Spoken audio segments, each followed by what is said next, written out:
Hi guys, હું છું શૈલેષ પરમાર. તમે મને જાણો છો. નવા બ્લોગમાં તમારું સ્વાગત છે. તમે હર સન્ડે હું સવારે બતાવું છું માના દર્શન ખૂંખાર મેલડીના. આજે હું પ્રવચન બતાવીશ. તમે લાઈવ તમે જોઈ શકો તો બ્લોગમાં બને રહો. લાઈવ દર્શન કરવા હોય તો તમે પ્રવચન સુનાવશો.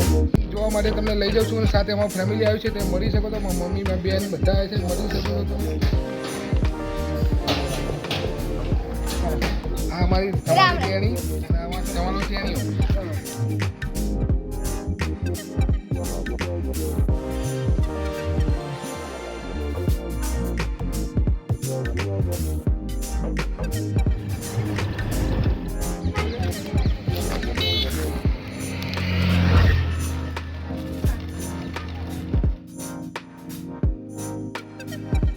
અને ટ્રાફિક બહુ છે, જોઈ શકો છો ટ્રાફિક કેટલું છે.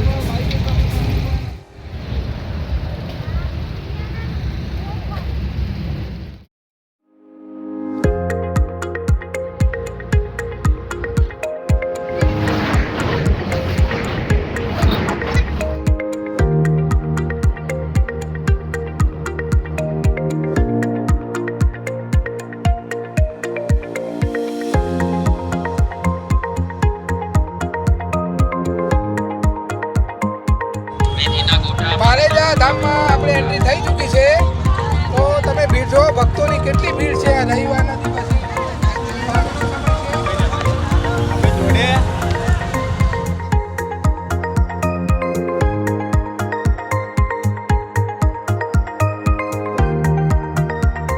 મેલડી માના દર્શન કરી શકો છો તમે. જો કેટલા ભક્તો છે, ભીડ જોઈ શકો છો તમે.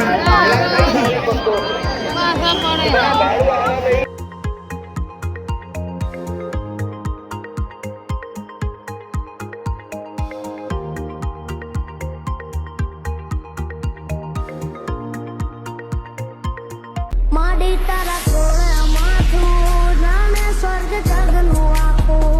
માડી તારા ખોળે માથું જાણે સ્વર્ગ જગનું આખું. આ સંઘર્ષ કેટલું સંઘર્ષ કરીને જવું જોઈએ ખબર છે ને. તમારા માટે, મારી વસ્તી માટે. અમુક મારી તું પેલા રોજ સપનામાં આવતી, હમણાં બંધ થઈ ગયું.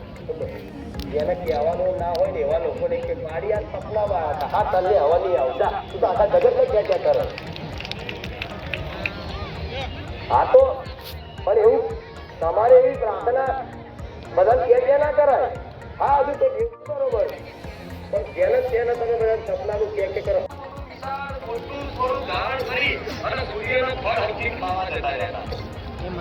ખબર છે ને?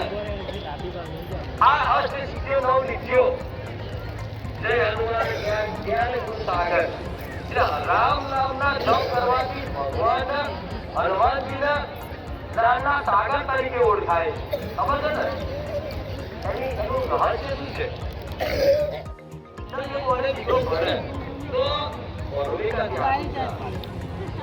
આમાં તમારે પૈસા વાળું કરવું હોય ને કોઈ બનાય એવું નહીં. પૈસા ના આવે. આ મારો દીકરો હાથ મોબાઈલ કરી ભાગે.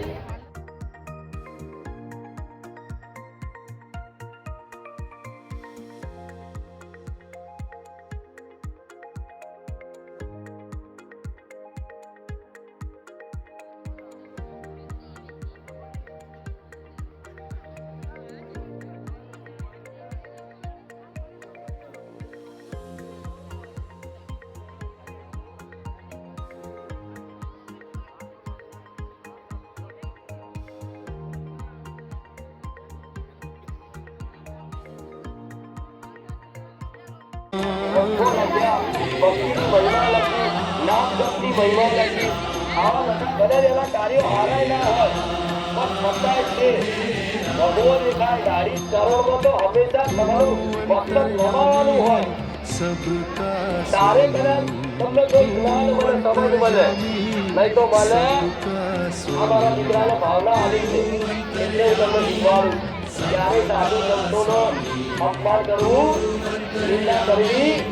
આપણે સાંભળી ચૂક્યા છીએ અને મંદિરના દર્શન કરી ચૂક્યા છે. તો 10 વાગ્યા છે તો આપણે ઘરે જઈએ. તો ચાલો હવે ઘરે જઈએ. આવતા રવિવારે મળશું. જય હિન્દ.